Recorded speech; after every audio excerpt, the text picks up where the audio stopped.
Bona vesprada a tots i totes. Seguim en el cicle de presentacions del llibre de l'Escafandre per intentar fomentar un poc la lectura crítica, i avui tenim el plaer de convidar a Pedro García Olivo, que ens presentarà l'últim llibre seu, editat per Ediciones Bardo Ediciones, i això, i que gaudim de la presentació. Gràcies.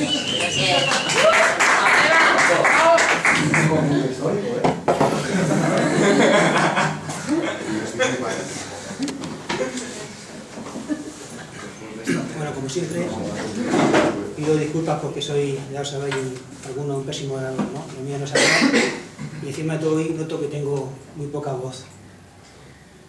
Lo primero de todo, como siempre yo no voy a presentar un libro. Siempre digo que los libros los producen los lectores. La lectura es productiva, y si yo hablara de mi obra le haría un perjuicio. Sería una interpretación entre otras, y normalmente peor que la de muchos lectores. Un libro es una caja de herramientas, y este libro a lo mejor a mí ya me sirve para muy poco, así que no lo voy a presentar. Voy a hablar del estado del bienestar y voy a ensayar una crítica del estado del bienestar, en compañía de este libro. O sea, un camino junto para someter a crítica este dulce leviatán, este monstruo amistoso que llamamos estado del bienestar, y de qué manera en la actualidad nuevos discursos que proceden, se dice, de la izquierda, están creando como una tela de araña en la que caen moscas de otras formaciones, muchas veces moscas libertarias, ¿no? ¿Cómo es posible que una ideología que estatalista, que parte del Estado, que no altera la estructura social o económica, que no acaba con la cohesión política, pueda ser tan seductora para masas aparentemente críticas, que no tendrían que pasar por ahí? Va a ser el tema de la charla y es muy complicado. El libro tiene tres partes. Primero hablar de los críticos del estado de bienestar, para que se vea que no estamos solos, que desde hace mucho tiempo ya había planteamientos ideológicos que apuntaban a esta línea, de un capitalismo de rostro humano. Un capitalismo de rostro humano y un dulce leviatán.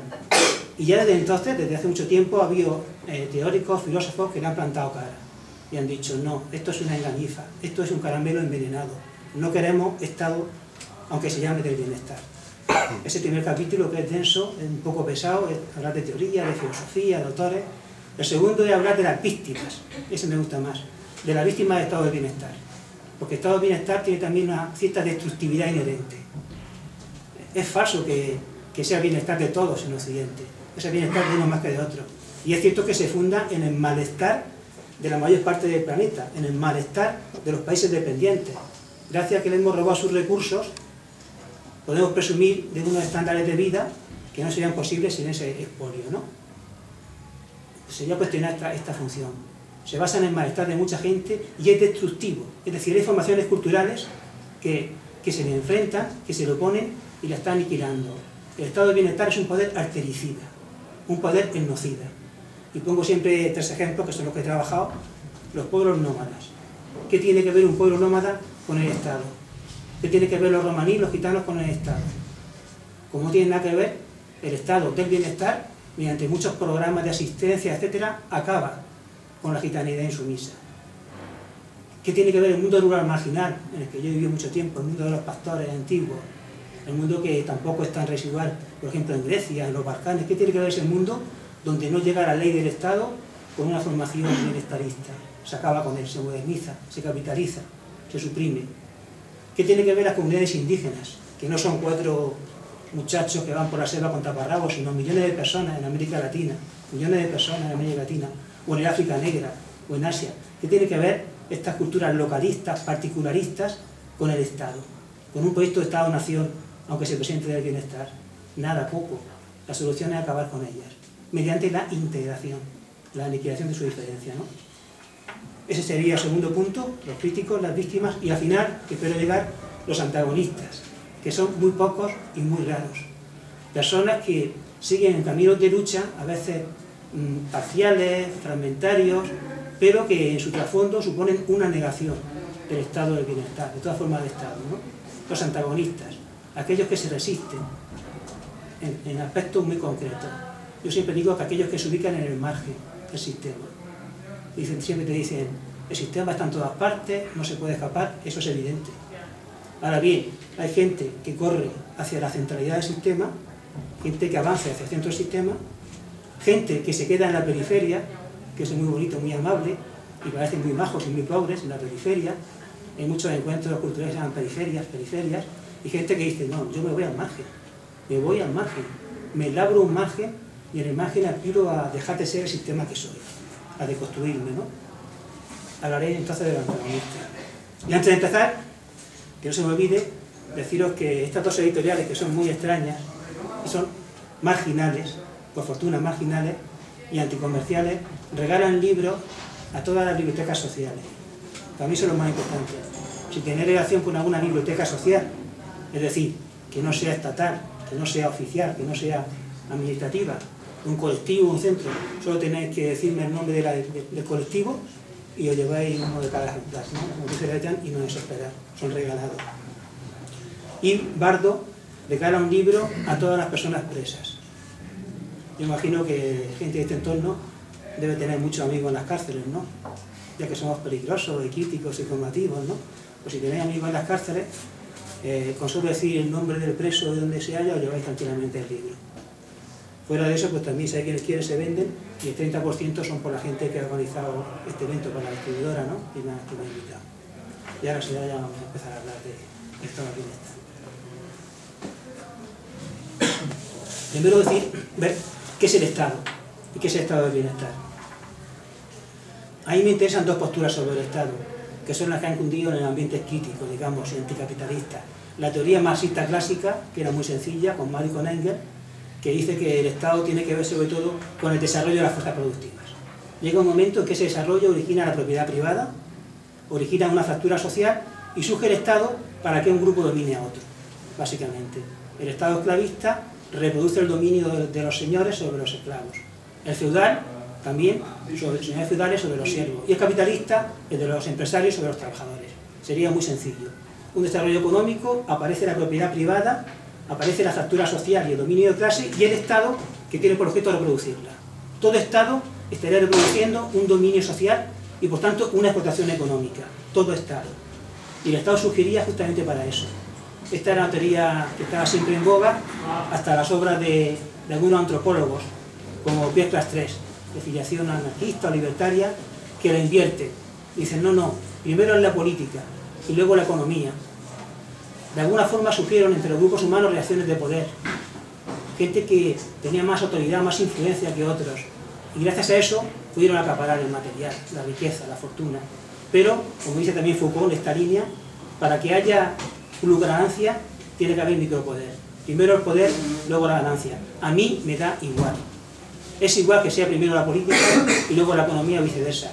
Pero hay un acuerdo en que el Estado solamente se da allí donde hay opresión. Y hay un acuerdo en que muchas formaciones culturales y sociales se han desenvuelto sin Estado, sin administración, hasta hoy día. Por tanto, el Estado no es algo, digamos, eterno, ni algo esencial, ni inevitable. Hay Estado allí donde hay opresión. Y tiene la función actual de reproducir un dominio social. Por un lado, una coerción política de la burocracia, de los aparatos, de los gobiernos, y por otro, una explotación económica. Y esa es la función del Estado, de todo Estado. Claro, se puede jugar, hay un cierto abanico de Estados, se puede girar hacia el Estado social, casi del siglo XIX.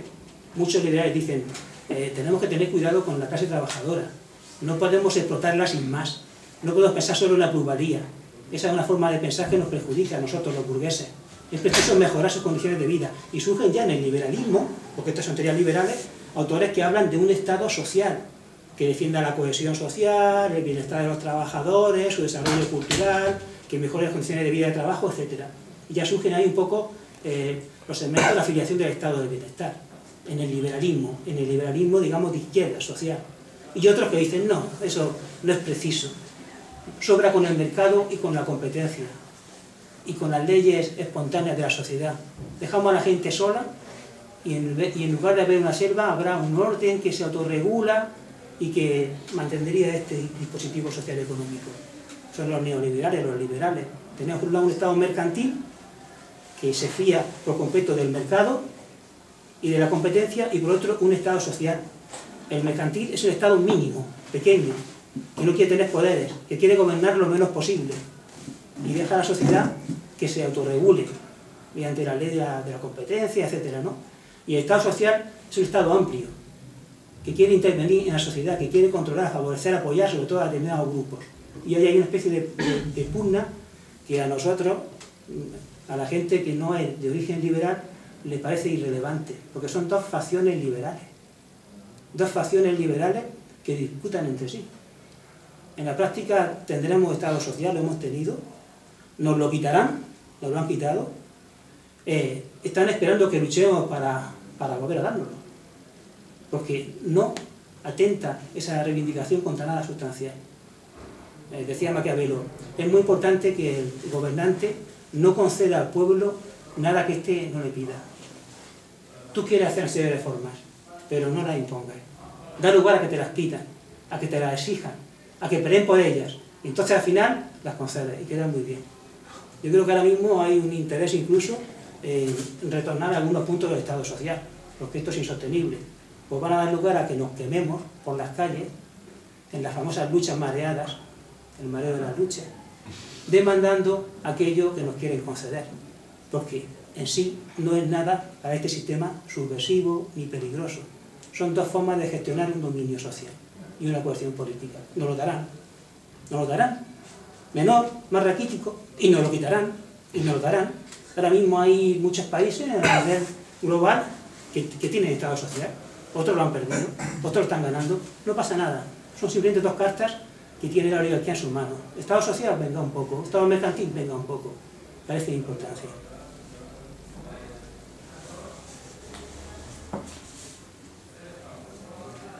El origen del estado de bienestar a nivel filosófico yo lo sitúo en el despotismo ilustrado. Esta idea tan perversa de considerar que el pueblo es como un menor de edad y que hay que favorecerlo, ayudarlo, porque el pueblo no se basta por sí mismo. Ese lema escolar que decíamos, ¿no?, de todo para el pueblo, pero sin el pueblo. Hay una casta de políticos y de intelectuales que determinan qué es lo que el pueblo quiere, cuáles son sus necesidades, y se las dan, de alguna forma.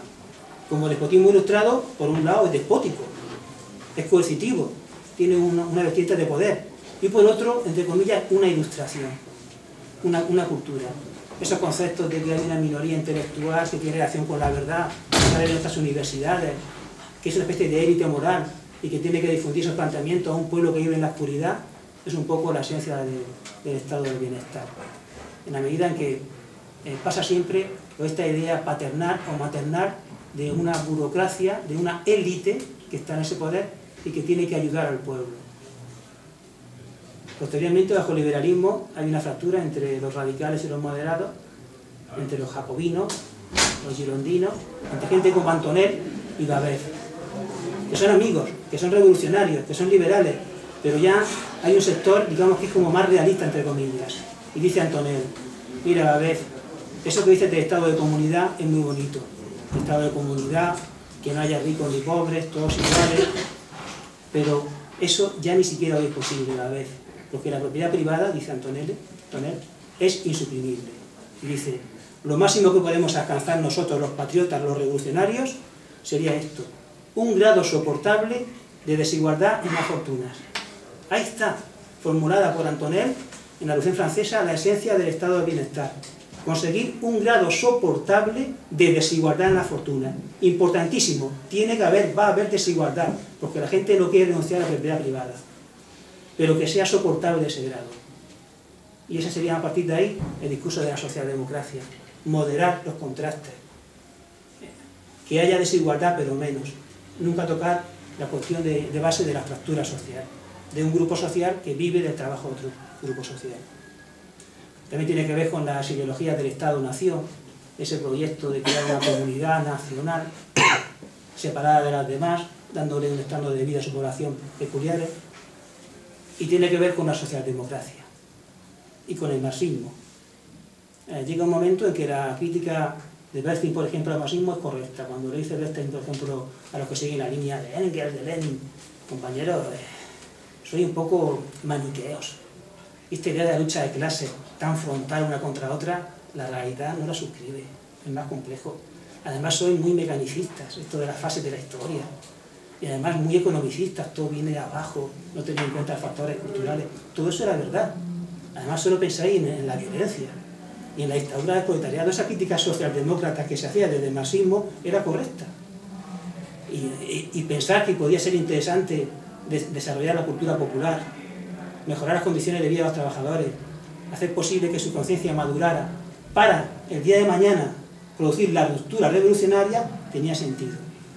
Pero andando el tiempo, surge un aparato burocrático socialdemócrata, surgen partidos, surgen sindicatos, se pierde de alguna forma la esperanza revolucionaria y los medios se convierten en los cines. Y nos quedamos ahí. En lugar de decir, la cultura popular, la mejora en las condiciones de vida, el trabajo digno, son medios para transformar la sociedad de verdad, nos quedamos en los medios y no queremos transformar la sociedad. Vamos a dar una vida más digna, que cobren más, que tengan vacaciones, que tengan acceso a la vivienda, vamos a dignificarlos, que tengan cultura, que vayan a las escuelas, pero ya no queremos otra cosa. A partir de ahí surge también este aliciente del estado del bienestar. Una especie de utopía disminuida. Históricamente, sabéis que tiene que ver con la crisis del año 20, en la que los liberales cogen a la cabeza con Keynes, ven que efectivamente, como no intervenga el Estado, el sistema no se mantiene. Y así de concreto, bueno, siempre hemos creído en el mercado y en la competencia, que estamos viendo que esto va al caos, que estamos en una crisis que el Estado tiene que intervenir, corregir y alterar, y empieza a practicar políticas de intervención. Más tarde surge la Revolución Rusa, surge el área socialista y hay un miedo en Occidente también a estas conquistas. Dice Hobsbawm que el estado del bienestar tiene que ver con el miedo de la burguesía. Oye, vamos a conceder ciertas mejoras, vamos a elevar el nivel de vida, vamos a atender a los sindicatos, vamos a integrar a los sindicatos, vamos a trabajar con los sindicatos, porque no queremos que este peligro que está más allá del muro se reproduzca aquí. Y el miedo hace entonces que se desarrollen políticas sociales, prácticamente. Y luego también tiene que ver con el desarrollo de los partidos de izquierda y con los mismos sindicatos. Pero lo importante es esto, ¿no? Que se trata de humanizar el capitalismo. La teoría de Gabriel, un capitalismo de rostro humano, una economía, dicen, social, o una economía moral. Prácticamente sería, ya que no creemos en la posibilidad de transformar lo dado de una forma radical, vamos a maquillarlo, vamos a suavizarlo, y le damos a los trabajadores este carácter envenenado. De hecho, sabéis que actualmente la mayor parte de los empresarios inteligentes con proyección, así como los másteres que se estudian en Estados Unidos, las líneas económicas de Google, el modelo japonés, apuntan a esta idea de una economía social y una economía moral. Se acabó eso de pensar solo en la plusvalía y en explotar al trabajador. No, tenemos que mirar como una especie de casa, de familia. Tenemos que convertirlo también de alguna forma en empresario. Tenemos que cambiar, dicen ellos, el chip. Y eso no es para ellos perjudicial. Siguen siendo la clase dominante. Esto sería un poco el Estado. Y ahora quiero hablar de los 3 capítulos, ¿no? Sus críticos, sus víctimas y sus antagonistas. Antes de eso, estoy perdiendo un poco. No se puede separar el estado del bienestar del surgimiento de una tropa, de una fauna humana muy simpática, que yo llamo los sociales. Son los mercenarios. Un montón de gente que trabaja para el Estado. Pero trabaja para el Estado actuando sobre la sociedad. Por un lado, médicos y enfermeros, profesores y maestros, jueces y abogados, periodistas. Es una malla de profesionales, unas burocracias del bienestar social que dosifican por un lado el despotismo, mandan, y por otro el paternalismo, parece que te quieren hacer un favor. La ideología del experto, o sea, en las universidades, y los gestos del altruismo. Yo me dedico a la humanidad y mi labor es benéfica, como maestro, como juez, como abogado. Son misioneros y catequistas de una nueva religión, la religión del Estado. Todo pasa por el Estado. Sin el Estado no puede vivir. Se acabó el individuo, se acabó la comunidad. Todo está mediado por el Estado. Y yo, médico, profesor, juez, te lo digo. Decía Iris, esta tropa mercenaria de los sociales es muy peligrosa, porque acaba con estos dos aspectos. Por un lado, la capacidad de autodefensa individual, de autogestión del individuo, de valerte por ti mismo, al margen de los aparatos, burocracia e instituciones. Y segundo, con lo que antes existía, que es la comunidad. La capacidad que tiene la comunidad de organizarse por sí misma, de trabajo, de forma autónoma, para satisfacer sus necesidades. Y pongo estos ejemplos que son suyos. Siempre la gente ha gestionado su salud. Tú sabes cómo estás de sano y autogestionas tu salud, decían los anarquistas, ¿no? Claro que sí. Vas descubriendo lo que te sienta bien, lo que te sienta mal, y eres tu propio médico. Siempre era así. Y si no, estaba la comunidad, con la medicina natural, con la medicina popular, para casos extremos. Y te bastaba con eso. Ahora llega el Estado y dice, lo tuyo no vale y lo otro es superstición. Y nos llenan de médicos y de enfermeros y de pastillas y de productos químicos y nos envenenan. Y nos hacen depender de ellos. Pensamos que no hay salud si no pasamos por ellos. Cuando claro que hay salud al margen del aparato médico, porque está el individuo, está la comunidad, o ha estado siempre. Siempre la gente aprendía por ella misma, había lo que llamo aprendizaje automotivado, que es aprender y lees, o hablas, o investigas, la gente aprendía por ella misma, porque existe deseo de aprender. Y luego estaba también la comunidad, con centros, con reuniones, que te enseñaba educaciones comunitarias, que si los ancianos, que si los padres, que si los compañeros, que si los ateneos, que si los colectivos, eso existía. Llega el Estado y dice, no, tú por tu cuenta te vas a perder. Y eso de la comunidad no es muy científico. Y nos dan a los profesores y los maestros. Y nos dan el aparato escolar, donde el deseo de aprender prácticamente muere. Durante mucho tiempo, la gente decía que era un mundo propio en la justicia. Por ejemplo, yo sé para mí lo que está bien y mal. No tengo que leerme un código jurídico. Yo sé lo que considero negativo o positivo. Yo soy mi propio juez. Prefiero vengarme, por ejemplo, llegando casos antes que poner un pleito. Existía esta conciencia de autonomía en los modos de hacer las paces. Tengo contigo un pleito y entre tú y yo lo resolvemos. Y luego existían los derechos consuetudinarios, que está siendo investigados, son muy interesantes. Derechos consuetudinarios orales, formas que tenían las comunidades de hacer las paces, de llegar a acuerdos, de resolver los conflictos. Y no era la justicia, digamos, codificada, pero funcionaba. Llega el Estado y dice, no, tú no vas a ser un ser autónomo en la moral. Y eso de la comunidad es muy relativo. Aquí tienen los jueces y aquí tienen los abogados. Y aquí tienen la parte de justicia y acaba con los dos polos. Toda la gente tenía una opinión personal sobre las cosas. Hubo ámbitos en los que forjaba con los compañeros de trabajo, con los amigos. Te dicen, esa opinión personal es subjetiva. Y esos ámbitos están manipulados. Y nos dan medios de comunicación, televisiones, prensa, radio. Y nos imponen una opinión. De nuevo matan al individuo, matan a la comunidad. Y así a todos los niveles. La gente quiere salud y te dan una química envenenadora. La gente quiere saber y te dan una escuela en la que muere el deseo de saber. La gente quiere justicia y te dan una legalidad de clase, una legalidad estrictamente injusta. La gente quiere verdad y te dan doctrina. La gente quiere tranquilidad y te dan una policía brutal que te hace la vida muy intranquila. Tú querías tranquilidad, no policía. La gente quiere seguridad en el país y te dan un ejército que invade otros países. Tú querías que no te invadieran, no querías invadir a otros, no querías estar ahora mismo en Afganistán. La gente quiere mover el cuerpo, movilidad, y te dan transporte público para que no te muevas. La gente quiere una vida comunitaria y te dan trabajadores sociales para gestionar tu vida comunitaria. Por un lado están las necesidades reales de la población y por otro unos elaborados estatales que se nos imponen y que nos obligan a un consumo destructivo. Que muere el individuo de la comunidad y que se origina una toxicomanía civil del Estado. Una suerte de drogodependencia, somos adictos del Estado. Estamos incapacitados para pensar en ningún ambiente sin pasar por el Estado, sobre todo por educación, escuela. Esta tropa de los sociales, digamos que padece a nivel psicológico un síndrome, lo llamamos síndrome de Vidiana, me gusta contarlo, porque es curioso cómo una disposición psíquica propia del cristianismo, del catolicismo, se pasa a la izquierda. Hablo de Viridiana por la película de Buñuel, esa monja medio tonta, pero muy buena, que necesita encontrar todos los días tullidos, mendigos, pobres, para recogerlos, hacerle un favor, darle de comer, ponerlo a labrar en un huerto y ganarse su cielo de los cristianos. Si no encontrara pobres, indigentes y mendigos, sería una mujer muy desafortunada. No se ganaría su cielo, con lo cual los necesita.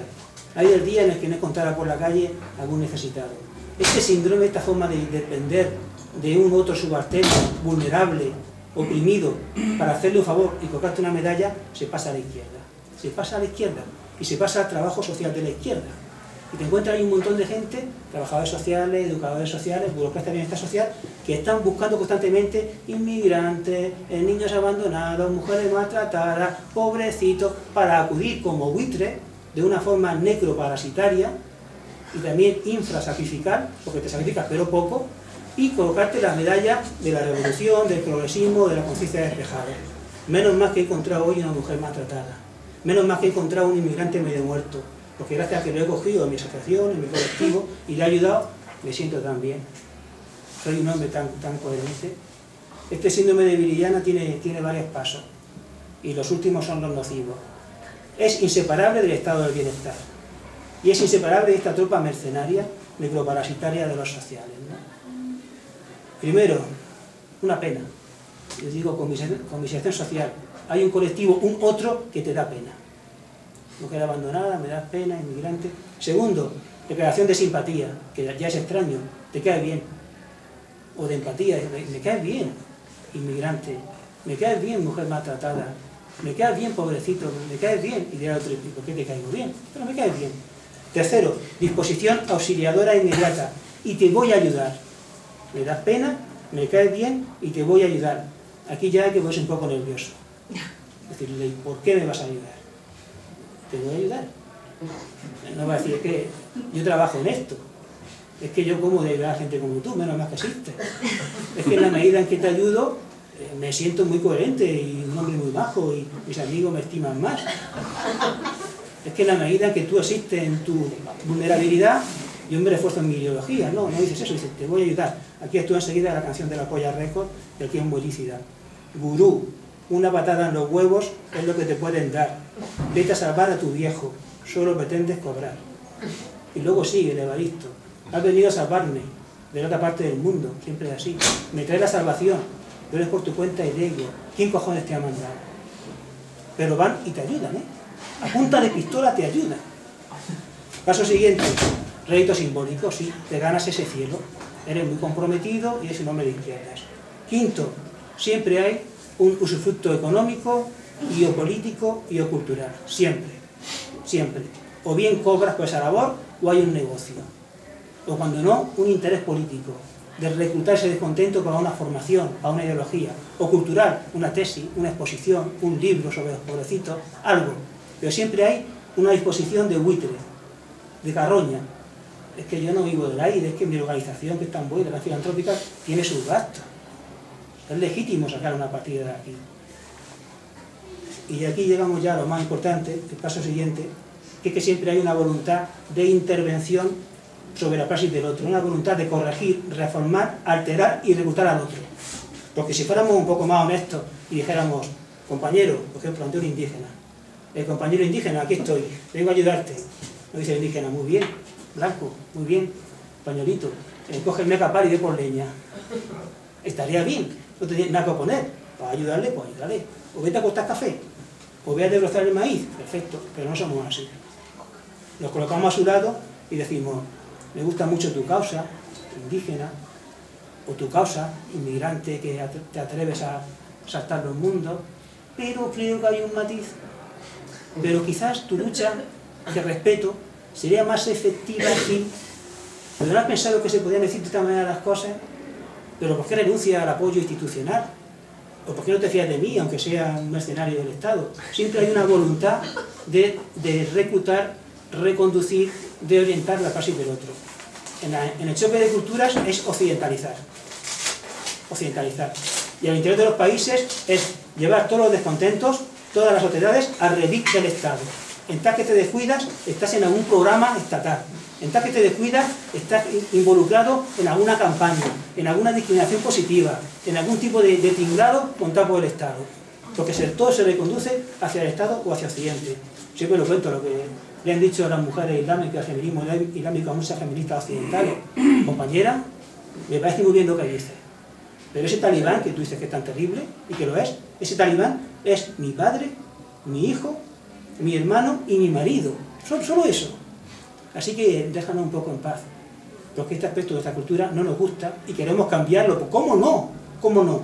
Pero a nuestro paso, a nuestro ritmo y bajo nuestros conceptos. Porque, compañera, somos musulmanes, somos islamistas. No queremos occidentalizar. Así que no me ayudes, por favor. No me ayudes.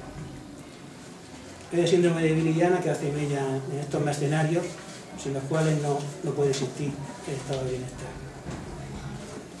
Voy a dar un repaso por las principales críticas que ha merecido esta forma de Estado y luego paso directamente a lo que más me interesa, que son las víctimas y los antagonistas.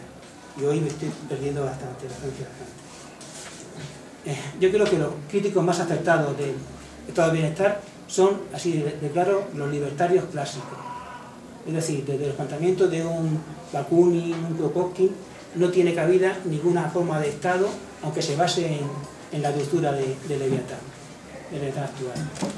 Ellos lo tienen bastante claro este nivel. Hay Estado porque hay un dominio de clase y sabemos que este Estado se va a suavizar, lo señala Bakunin, lo señala Kropotkin, y sabemos que van a intentar engatusar a la clase trabajadora. Pero tenemos que tener claro que nuestro objetivo es, dicen ellos, acabar con el Estado. No suscribir un Estado más dulce. Yo siempre destaco ahí la postura de Bakunin. Sabemos mucho de sus textos políticos, económicos, pero no filosóficos, ¿no? Bakunin funda la teología, la crítica de la metafísica, prácticamente. Muchos aspectos de la crítica actual de la metafísica de Foucault, de Derrida, prácticamente pueden venir de él. Cuando critica el principio divino, autoridad y jerarquía, y nos dice así, la escuela viene a ser la iglesia. Dice Foucault, poder pastoral, justo. La escuela es una forma de iglesia. Hay un adoctrinamiento, hay un predicador, que es el profesor. Y dice Bakunin, pero es que el Estado es una forma de escuela. De alguna forma el Estado hace como la escuela una corrección moral de la población. Y aquí está señalando justamente esta función demiúrgica de los educadores y la esencia del estado del bienestar. Dice, el Estado, como la iglesia, como la escuela, considera que la población es defectuosa, malvada, que tiene alguna cara, y que entonces necesita un auxilio, una ayuda bienhechora que viene desde arriba. Los maestros, los pastores y los políticos. Aquí Bakunin está señalando eso. Dice, y esta gente que dice que hay que convertir al hombre en ciudadano, que dice que la gente como yo no somos como tenemos que ser, que tenemos que ser reelaborados a nivel pedagógico, a nivel moral, que tenemos que ser otros, hombres nuevos, entre comillas, esta gente necesita, dice él, un Estado-providencia. Necesita un Estado que organice la vida social. Allí donde haya, dice el Estado, siempre habrá esquilmadores del rebaño, esquiladores del rebaño y aprovechadores. Kropotkin tiene un texto también, se llama El Estado, justamente, en el que señala a lo largo de la historia todos los capítulos en los que la población, las comunidades, se han organizado sin pasar por la administración, el gobierno, la burocracia, el derecho, etc. Es un libro muy bonito que señala cómo a lo largo de la historia de la humanidad la mayor parte de las formaciones sociales vivían sin Estado, en el sentido de señalar al Estado simplemente una acción incluso tardía. Pone el ejemplo de los pueblos prehistóricos, pone el ejemplo de muchos colectivos de su tiempo, los patagones, la gente de Siberia, pone el ejemplo de los bárbaros que invadieron Roma, que eran comunalistas.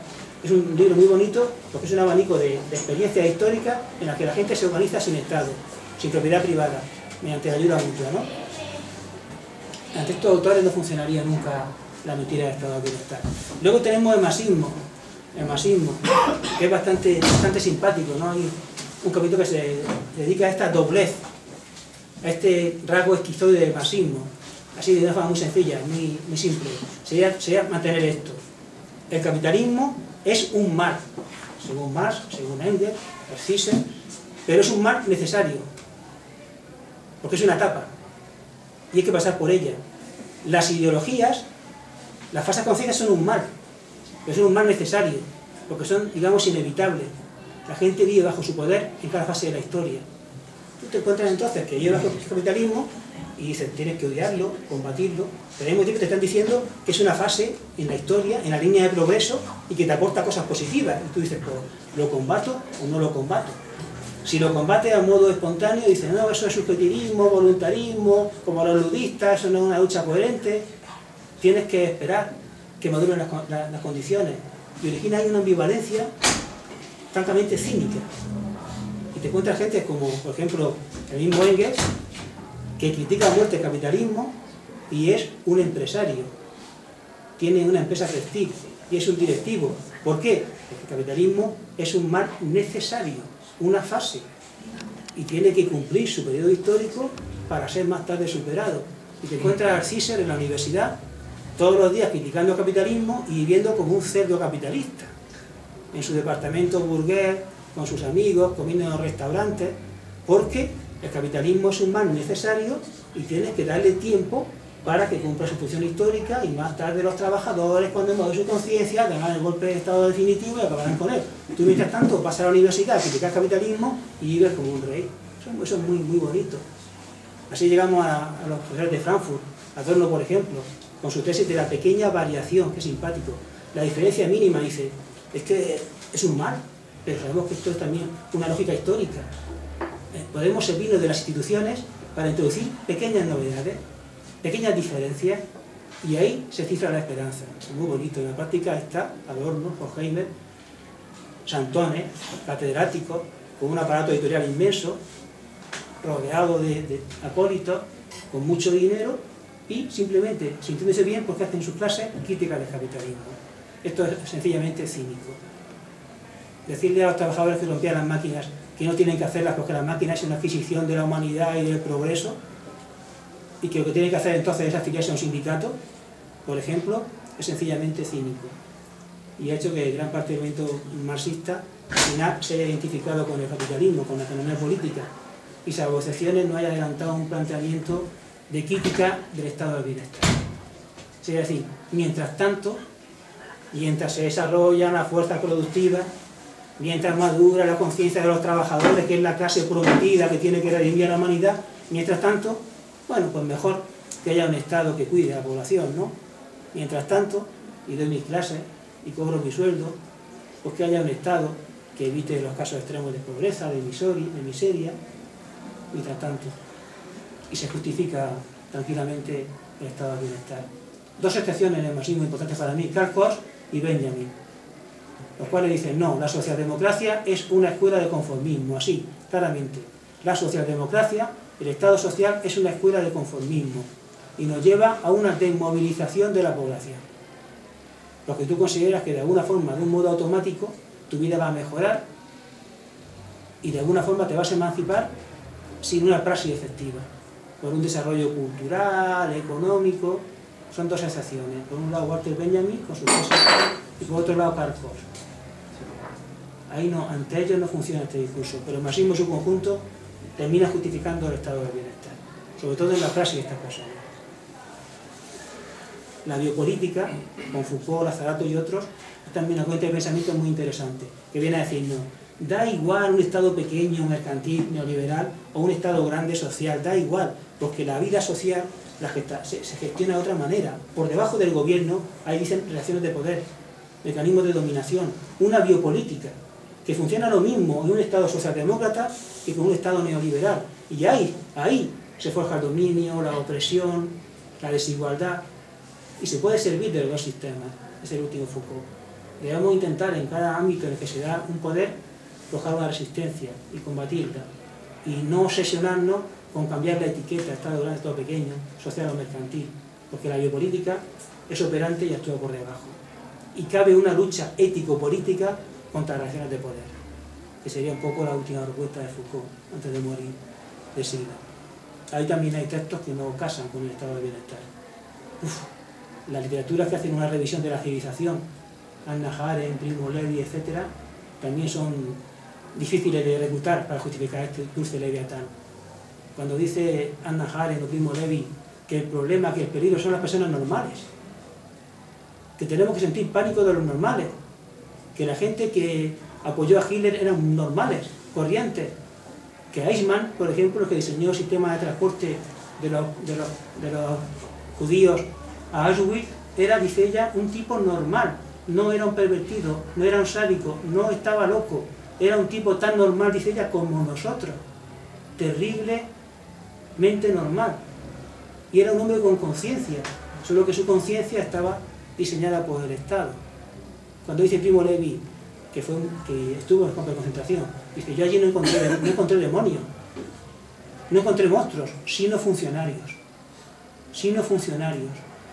dicen gente normal, gente media, medianamente inteligente, medianamente malvada, pero no encontré sádicos, salvo excepciones. Dice, la mayoría ni siquiera eran nazis, era gente que tenía su carrera, quería ascender, no quería ser castigada, y dice Primo Levi, tenían nuestro mismo rostro. Están sugiriendo que el estado del bienestar y nosotros, los civilizados, no somos muy distintos de aquellos que apoyaron el sistema fascista.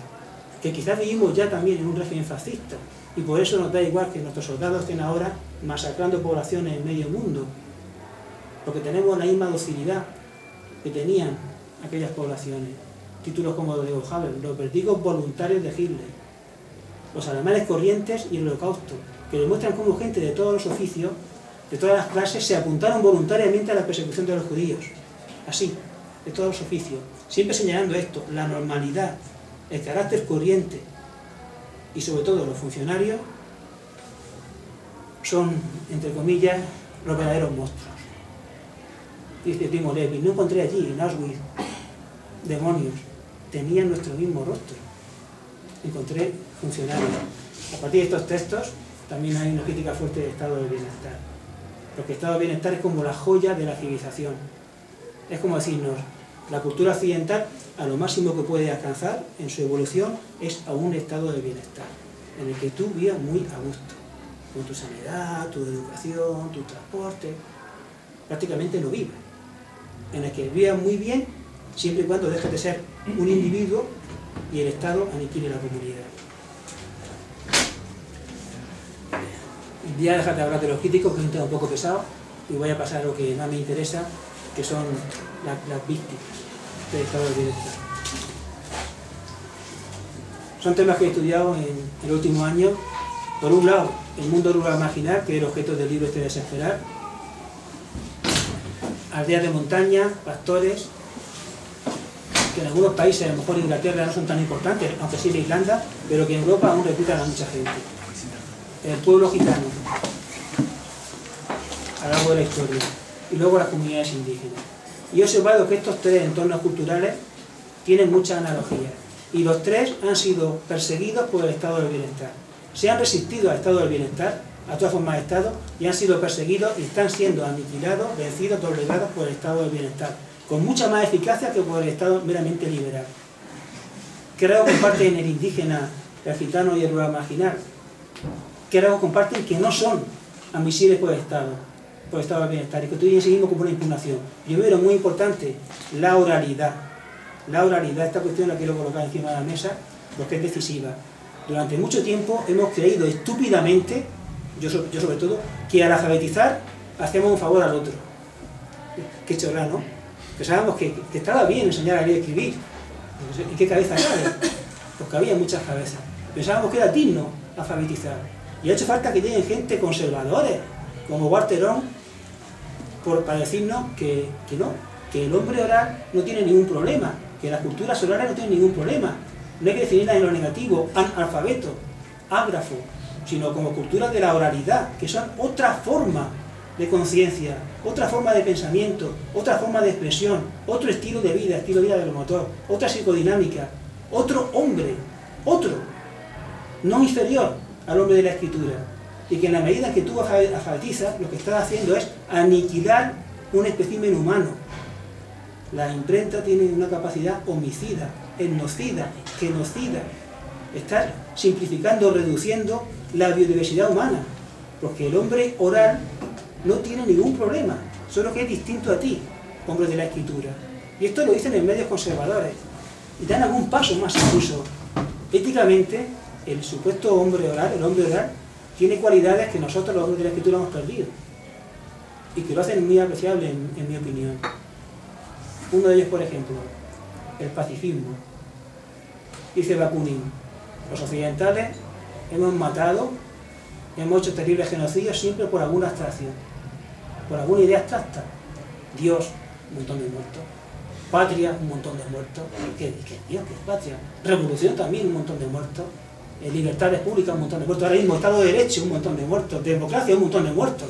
Matamos en nombre de la democracia, del Estado de Derecho. Derechos humanos, un montón de muertos. Abstracciones. En cambio, el hombre oral no pasa por los conceptos, no usa categorías, no clasifica. Es un pensamiento situacional, operacional, concreto. Yo te puedo matar a ti, pero como no manejo abstracciones, no mato en masa. Hay un pacifismo fundamental en el nombre de la oralidad, porque no se dejan embaucar por abstracciones. El caso de los pigmeos que se morían de risa cuando alguien hablaba de alguna abstracción. Dios, todos muertos de risa, ¿qué dice?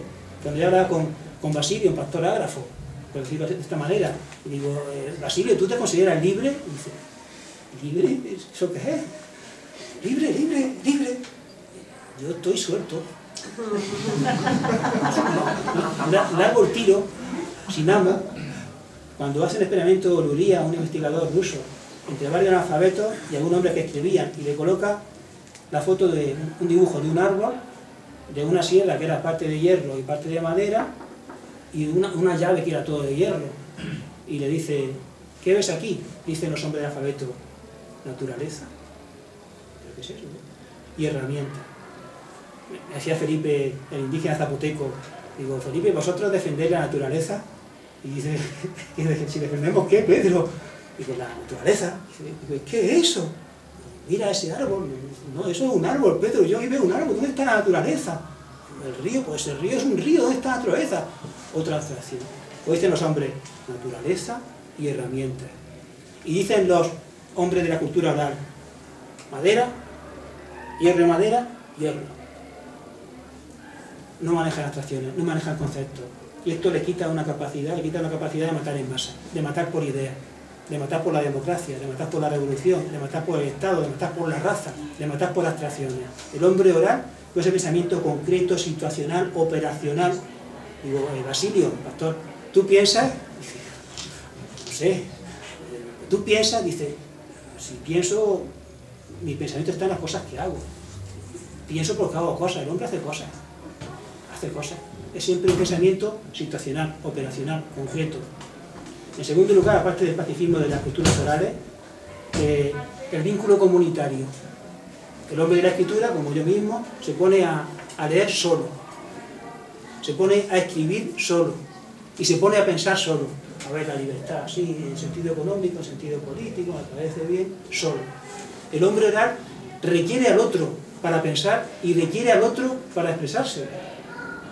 Solo no existe prácticamente. Un problema complejo de un hombre oral. ¿Por dónde hacer un camino? Algo complejo. ¿Cómo va a pensar? Él no puede decir como yo, pros, contra, factores climáticos, sino que no maneja conceptos. El hombre se volvería loco.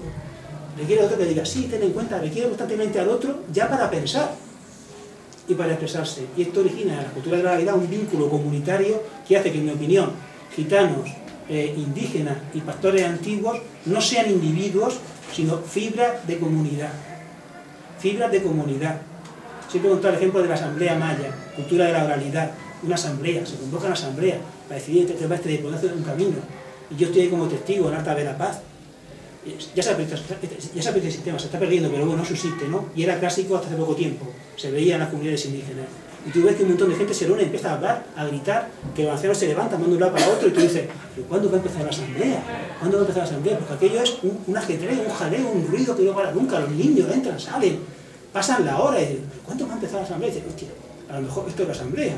Es que la asamblea es así, todo el mundo hablando de acá para allá, gente que se va, gente que viene, gente que trae café, gente que trae tortas de maíz, los niños que entran por allí, los ancianos. Esto es la asamblea, pero alguna vez acabará. Piensa, alguna vez acabará. Y se hace de repente un silencio. Y ves que los indígenas se ponen a ocultar el silencio, corren un poco la cabeza a un lado, se quedan todo un poco así. Y tú dices, esto es un poco casi cómico, ¿no? Están así, escuchando el silencio, a ver si es bueno. De repente alguien habla por un rincón y otra vez todos para allá. Y eso puede durar días, días, hasta que al final se hace un silencio muy hondo, muy hondo, muy hondo, todo el mundo hace así, aguantan, no se oye nada, y se levantan los ancianos y dicen, estamos de acuerdo, se acabó la asamblea. Estamos de acuerdo, se acabó la asamblea. Eso es posible porque son fibras de comunidad, porque para un indígena maya la votación es la muerte de la comunidad y es la mentira de la democracia. La votación, la representación, la votación es la mentira de la democracia. La democracia comunitaria indígena exige siempre el consenso y como son iguales, una comunidad de libres iguales, como no hay trabajadores y empresarios, como todos son comuneros, sí podría triunfar el mejor argumento. Y yo esto siempre lo he interpretado mal. Yo como soy occidental y hombre de la escritura decía, ya sé lo que pasa. Lo que diría Habermas, una comunidad de iguales, uno tiene una teoría, una hipótesis y convence a los demás. Y como son iguales, al final están de acuerdo con él. Yo pensaba eso, ¿no? Que eran varias teorías, varias hipótesis, varias propuestas y que entonces como no le interese, triunfaban el mejor argumento. No, lo que estaba ocurriendo es que estaban pensando. No tenían ninguna idea, no tenían ni puta idea de dónde hacer el camino. No lo sabían. No era que uno convenciera a otro como nosotros en esta asamblea, sino que juntos, así, hablando, es que aquí hay mucho barro, hay el clima, aquí da sol, juntos estaban pensando. Era un acto de pensamiento colectivo, porque no eran individuos, no eran individuos que quieren convencer a los demás. Esto es propio de la cultura de la oralidad, este sentimiento comunitario que nosotros hemos perdido. Somos individuos, somos lamentablemente individuos, hasta extremos en los que ya no podemos monitorear a veces la pareja, extremos ya en los que nos casi autistas, pero el hombre oral era comunitario. Tercero, el particularismo del hombre comunitario, es decir, defender y apoyar a los más próximos. Esto es muy bonito. Pues sí, los gitanos apoyan a los más próximos, a mi madre, a mi padre y a mi hijo. ¿Qué es de malo en eso? O el indígena a los más próximos, la gente de su localidad, Juquila Vijano. ¿Cuál es el problema? O Basilio, sus ovejas. Mis hermanos. Nosotros, como creemos en cosas abstractas, decimos que eso es amiguismo, partidismo, nepotismo, me parece mal, favoritismo, porque manejamos conceptos abstractos. En cambio, las culturas orales creen eso, en los más próximos. A veces la sangre, a veces la tierra, ¿qué de malo? Yo prefiero la sangre, la familia si quiere, la gente, la sangre, o la tierra antes que la abstracción. Porque el occidental se mueve, actúa y mata por abstracciones. Un gitano, la sangre. Un indígena, la tierra. Un pastor, la tierra. Nosotros, los occidentales, ¿qué? ¿Dónde está nuestro vínculo? Abstracciones. Libertad, derechos humanos, democracia y progreso.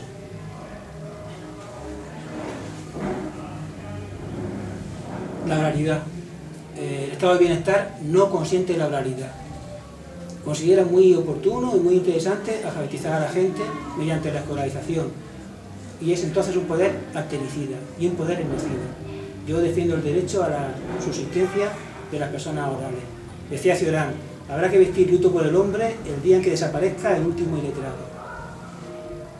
Por lo menos luto por un tipo de hombre, una modalidad humana, que nosotros con nuestra prepotencia de hombres de la escritura sencillamente aplastamos. Escolarizar es aplastar la otredad. Un rasgo en común de los tres mundos que tampoco admite el estado de bienestar, yo lo llamo laborofobia, el odio, la aversión al trabajo para otro. ¿A quién le gusta eso? ¿Cómo se ha conseguido que mucha gente que parece sana desee trabajar?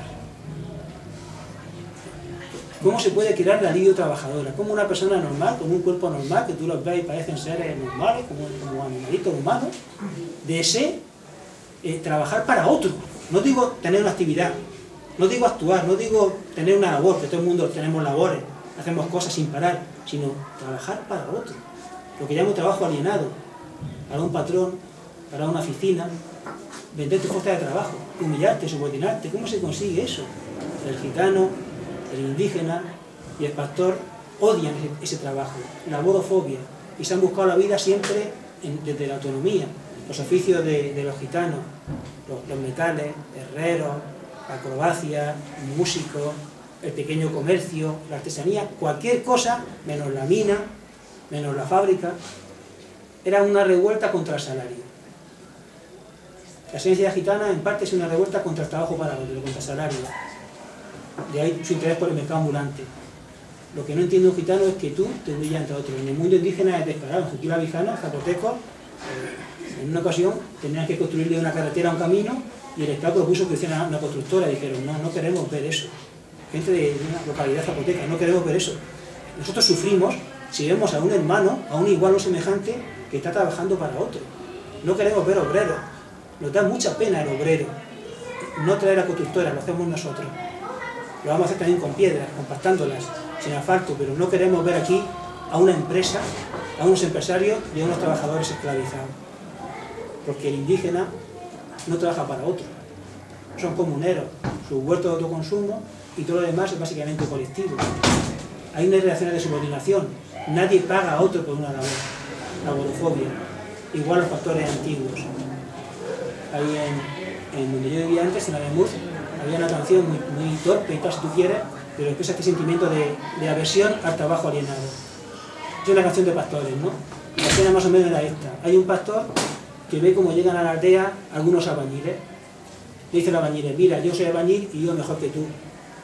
Porque como mejor que tú, tengo más pan que tú, bebo vino que tú y soy más moderno que tú. Y el pastor dice, oh, pues a lo mejor es un poco verdad eso, voy a observarlo, a ver si es mejor ser albañil, pero albañil que pastor. y lo ve a mediodía sudando ahí, haciendo masa, haciendo hormigón, mientras él está debajo de un pino con su ganado que está sesteando. Y se acerca el patrón a hablar con el pastor. Entonces la canción dice algo así como: cómete tu pan, bébete tu vino, que estoy con tu patrón debajo de un pino. Ese sentido, una mala leche, aunque sea una canción muy torpe, decir, sí, tú trabajas, suda, esclavo, suda, que yo estoy aquí debajo de un pino, tranquilamente, con tu amo, porque yo soy un hombre libre, autónomo, y tú eres un esclavo, en el mejor de los casos, bien pagado. La aborofobia. El estado de bienestar no consiente la aborofobia, quiere trabajadores. Se ha inventado al proletariado. ¿Quién ha visto alguna vez a un proletario? Occidente tiene la manía de cosificar a la población. Ahí donde hay gente, personas, animales humanos, vemos siempre categorías. Decimos niños. Decía Iván Iris, lo comento muchas veces, ¿pero quién ha visto alguna vez un niño? ¿Qué es eso de niño? ¿Cómo no ha inventado la palabra niño? Hay hombrecitos de corta edad. Dice, antes el niño es una invención de la burguesía y del capitalismo y del siglo XIX. El hijo del campesino, el hijo del gitano, el hijo del pastor, viste como sus padres, vive con sus padres y es acá como sus padres. No había niños gitanos, sino hombrecitos gitanos de corta edad. Nosotros, dice Ili, cogemos al niño, lo vestimos como un gilipollas o como un payaso, con flores, mariposas, cositas así, colorines, y decimos, mira, ya tenemos un niño, se viste como un gilipollas, es un niño. Y ya que es un niño, además veo que es un niño, pero como viste, tenemos que crear la categoría político-jurídica del niño, es decir, cosas que puede hacer y puede hacer. No puede trabajar hasta los 16 años porque es un niño, mira cómo viste. Y tiene que ir a la escuela, sin más remedio, porque es un niño, es su obligación. Inventamos la categoría cuando no hay niños. Un pastor. Hay hombrecitos pastores de corta edad que van con el padre a trabajar, los gitanos. El niño gitano aprende jugando en el trabajo, está siempre con los adultos. Con los adultos se separa de ellos, viste pantalón largo, no quiere un pantalón corto. Se ve en la película Tony Gale y dice, pantalón corto, qué cosa más ridícula. Y dice otro del payo francés, sí, yo también llevaba cuando era pequeño como tú, cuando era un niño. Y dice, ¿qué? ¿Un niño? ¿Qué es un niño? Son estos hombres, estos hombrecitos, no niños. Inventamos niños, inventamos proletarios. Un proletario, ¿cómo una persona puede desear trabajar? ¿Dónde se ha visto un orgullo proletario? Es decir, yo soy un trabajador, todos los días me explotan, 8 horas al día, y soy un trabajador orgulloso, me gusta mucho, me gusta mi trabajo. Aparte, si sigo así, a lo mejor ya mañana hacemos una revolución redentora de la humanidad entera. No existe un orgullo de trabajador, existe más bien decir, tengo que hacerlo por la fuerza, por la coacción. Quisiera no ser un trabajador. Y además no soy un trabajador, soy Juan, Antonio. Haga trabajo, pero yo no soy clase de nada. No me encierre en la clase, no me insulte, decía mi padre en jefe. Papá, ¿cómo es posible que un trabajador vote a la derecha? Pues Pedro, tanta universidad para esto. Pues voy, cojo el voto del Partido Popular y lo echo en la urna, voto a la derecha. Digo, pero papá, tú eres un trabajador. ¿Qué? Que tú eres un miembro de la clase trabajadora. ¿Miembro de qué? ¿Me estás insultando? Bueno, tú eres un proletario, un prole. ¿Qué es eso qué es, Pedro? Trabajas para un empresario que te trae la plusvalía, porque tú no tienes los medios de producción, sino solo la capacidad, la fuerza de trabajo. Mira, Pedro, no entiendo lo que me dices, pero eso es mentira. Porque durante mucho tiempo yo era como tú, un mandanga. Y porque un día monté una granja de conejos. Entonces, ¿qué? Ya no era proletario de eso, ¿verdad? Y si hago trabajo, es porque no tengo más remedio. Y no estoy orgulloso. Y no sé que soy clase trabajadora. Y no voy a hacer ninguna revolución. Y no estoy obligado, porque tú me lo digas tú, unos cuantos autores que te han leído en la universidad, ahí por las calles manifestándome y pidiendo cosas que no saben de mí. Y la gente que deja como yo, en el fondo lo que quiere que sería ser empresario, por ejemplo. Cualquier cosa menos esto. Papá, es que estás alienado. Eres víctima de la falsa conciencia burguesa. Estás alienado, mistificado. Y dice, o sea que yo, que soy el que trabaja, estoy alienado. Y tú, que no has trabajado en tu vida, sabes cómo soy yo y sabes lo que me pasa. Y tú no estás alienado. Eso es muy bonito. No has trabajado en tu vida y porque vas a la universidad, te lees 4 libros, vienes a decirme que yo no soy como tengo que ser, que tengo algún problema, que yo en el fondo soy otro. Que en el fondo, dice, vale, ya, qué absurdo pensar que los hombres son otros y que su más claro deseo es volver a ser ellos mismos. No, los hombres son como los vemos y los trabajadores son como los vemos. Esto más se los dejo. Y claro que pueden matar a la derecha, porque el proletariado es otra construcción, otra abstracción, otra cosificación. La agorafobia. Rasgos de estas culturas que no caben en el estado de bienestar, sentimiento comunitario, que decía antes, fibra de comunidad. En el caso indígena es la localidad. Todo lo que hay en la localidad es sagrado, es gente, tiene alma. Ellos no distinguen entre un pájaro y un hombre, entre el maíz, entre el río y una persona. No hay un antropocentrismo, hay una ausencia de centro, no un panteísmo como dicen algunos religiosos. No es que todo sea Dios, no, eso son tonterías, cuestiones nuestras. No es religión en sentido, es decir, todo es digno, todo merece un respeto. El hombre igual que el pájaro. Y si nace un niño, no se ponen contentos como locos. ¡Ha nacido un niño! También nacen pájaros, también nacen ovejas. Nacen, tampoco es tan difícil de que celebrar el nacimiento, nacen. Y si mueren aquí tampoco pasa nada, pues se ha muerto, y punto. Se ha muerto un niño, se ha muerto un adulto, se ha muerto un pájaro, etc. Porque no hay un centro, porque el hombre no es el centro del universo. Hay una ausencia de centro. El centro en todo caso sería la comunidad, en la que todo lo que hay allí es gente. Y tiene espíritu. En el caso gitano es el clan. El clan gitano es el protagonista, la familia en el caso gitano, ¿no? Más que el individuo. Sabéis que durante mucho tiempo no había capital privado, los gitanos no tenían dinero, sino que el patriarca, el que estaba al mando del clan, tenía ahí unos recursos para usarlos, pero no había ni siquiera propiedad privada de las monedas, no había un capital individual. Estaba por encima siempre del clan al individuo. Este sentido comunitario se eliminó rápidamente por el estado de bienestar, que quiere individuos y quiere derechos individuales, y quiere ser la instancia suprema, y para eso tiene que aplastar, si puede, la familia, los clanes y las localidades, y crear personas que se muevan en un universo abstracto planetario como individuos, como entidades. Derecho consuetudinario, que decía antes. Pensábamos que la gente que no tenía justicia, jueces, abogados y códigos, se basaban en la venganza. Eran salvajes, y no es así. Hoy se estudia, hay en Granada un departamento que se llama el Centro para la Paz y los Conflictos, que estudia esto, las formas consuetudinarias de justicia. Cómo la gente, cómo los gitanos, los pueblos nómadas, los indígenas, la gente lo va a imaginar, cómo otras culturas durante mucho tiempo han tenido su forma propia de hacer las paces, de resolver los conflictos, sin jueces, sin una codificación estricta de delitos y de sanciones, también de forma situacional, operacional, contextualista. No decían, para esta falta, este castigo, sino que se buscaba siempre resolver el problema, la reconciliación de la comunidad. Era la idea muy bonita de que si pasa algo en una comunidad, la culpa tiene la comunidad. Es decir, el problema ha elegido a un hermano para materializarse, y ese hermano mejor ha robado, o ha hecho algo negativo, pero ese hermano no es culpable. Algo pasaba que la comunidad no pudo detectar y ha hecho que el hermano cometa esa tropelía. La comunidad tiene la culpa, y la comunidad debe resolver el problema, que no consiste nunca en un castigo, sino en restablecer la armonía, en una reconciliación. No hay jueces, no hay abogados, no hay un código, sino un montón de reuniones, de asambleas, de mediaciones, en las que es muy importante el papel de la mujer, hechicera, bruja, maestra, moralizadora, para conseguir la reconciliación entre los litigantes. Este derecho, en el caso gitano, se llama la cris romaní. Es una práctica jurídica transnacional que comparten los gitanos de Noruega y los de Colombia. Una misma forma de hacer las paces, un mismo mecanismo consuetudinario, oral, comunitario, sin una codificación. En el caso indígena está muy estudiado, lo llaman también, de hecho, indígena consuetudinario o ley del pueblo. También unas formas, unos procedimientos siempre dialógicos, pacíficos, basados en la asamblea, de resolver los conflictos. Y de no recurrir nunca al aparato del Estado. Para un indígena es terrible, es que es una brutalidad poner un pleito. La comunidad indígena, como la comunidad gitana, tiene sus mecanismos para resolver los problemas. No tiene que recurrir nunca a la ley positiva del Estado. El estado de bienestar esto lo cancela directamente.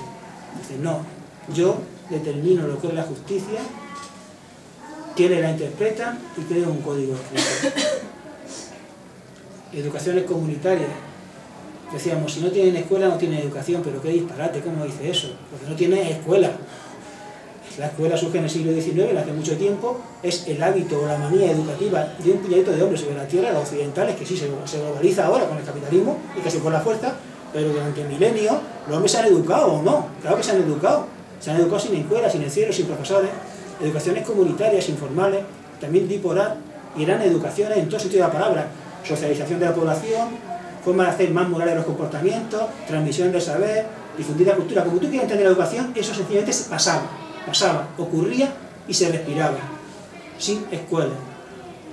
Ahí no había prisioneros a tiempo parcial, como son nuestros estudiantes, que son eso, lo coge al niño, lo encierra un tiempo, cuando es que se cansa mucho le dan la comida, lo vuelves a encerrar, y el fin de semana lo sacas para que no se pudra del todo, pero el lunes otra vez lo encierra. Ahí no hay eso, no hay niños siquiera, no hay mercenarios educativos, un profesor es un educador mercenario, el único que cobra por educar. Toda la comunidad educa a toda la comunidad durante toda la vida. No se separa el juego, el trabajo y el aprendizaje. Dice Montoya, médico gitano, el niño gitano aprende jugando en el trabajo. Así, porque la educación sucede. Estas educaciones comunitarias están en la base, por ejemplo, de las revueltas chiapanecas. Lo que llevó a los indígenas de Chiapas zapatistas a rebelarse contra el nuevo gobierno mexicano no fue la escuela, que no tenían, no fue la escuela, fue su educación comunitaria, su sentimiento de justicia oral, es decir, estos valores que el Estado quiere suprimir. Y ahora sí, los zapatistas escolarizan sus bases, justamente. Pero claro que ha existido una educación comunitaria. En el caso gitano, el clan, el niño se cría entre varias generaciones, 3 o 4 generaciones de los suyos, y todos los días está aprendiendo. En el mundo rural marginal, cuando el pastor lleva a su hijo de 7 o 8 años con las ovejas, no lo lleva como en la película Padre Palone para explotarlo, para que sufra, como si fuera un sádico, por Dios, qué disparate. Es un hombre como tú, lo lleva para que aprenda, lo lleva para que tenga relación con el animal, con la montaña, con la naturaleza. Yo lo he visto con los zapotecos, el niño llega al maíz, estamos ahí cortando maíz, que llega al café, pero no llega a trabajar como un negro, el padre no lo explota, llega a aprender, y mientras que llega todos los adultos dicen un niño, cuidado, un niño, y empiezan a hablar con el niño, mira, así se hace así, empiezan a explicar las cosas. El niño está en los trabajos, no porque esté siendo explotado, que en teoría hasta los 10 años no puede trabajar, sino porque tiene que aprender. Es así, educaciones comunitarias, sin mercenarios, sin niños, pero que pasaban de hecho, y que el estado de bienestar no tolera. Dicen, si no hay escuela, no hay educación. Y el lema de estado de bienestar es una escuela tipo occidental en los 5 continentes. Nuestras escuelas, que son hoy día pedagogías blandas y blancas, en las que el poder no se ve, e interculturales. Es decir, por un lado se occidentaliza en masa y por otro se conservan su gastronomía, sus leyendas, sus músicas, y decimos que tenemos una escuela intercultural. Y tú te vas a la Amazonía, o te vas a Colombia o a Bolivia, y encuentras que el currículum es muy parecido al nuestro, mucha educación para la ciudadanía, muchos derechos humanos, etcétera, mucha democracia, solo que también te enseñan a tocar un instrumento musical que se hace con tortugas, una flauta, y a cocinar de forma autóctona. Se folcloriza la cultura del otro y se occidentaliza de forma brutal. Y se acaba con la educación comunitaria. Siempre el estado de bienestar es un poder altericida. Acaba con otra forma de justicia, acaba con otra forma de educación, acaba con otro tipo de individuos.